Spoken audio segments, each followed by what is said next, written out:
के न कहा के कोखिया से आहार लिहल जनमिया हो मोर कारू बाबा के न कहा के कोखिया से ए होली जनमिया आहो मोर कारू बाबा और की कहाँ मिली हले आशा थाने आहो मोर कारू बाबा बोले साचे दरबार की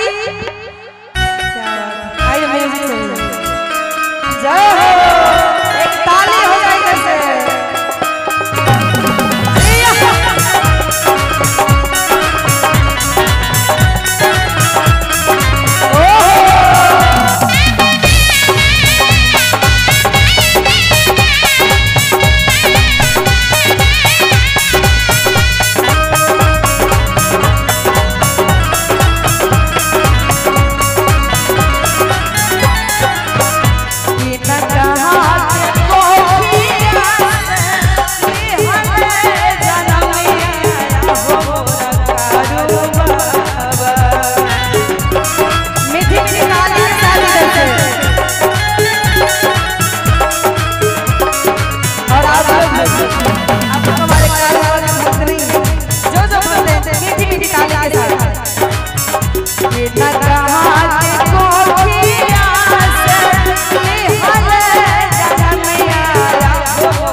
रे लगरिया धराई बलमुआ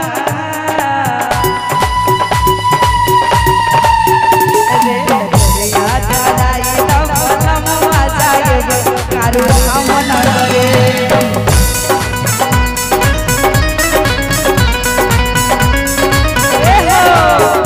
हम नगरी हो हम नगरे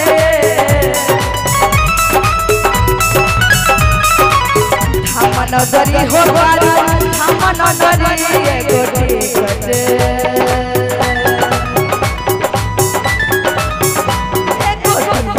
कटाई ता हो सैया जाए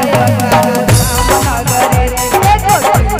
कटाई ता हो राजा जाए कारू हम नगरी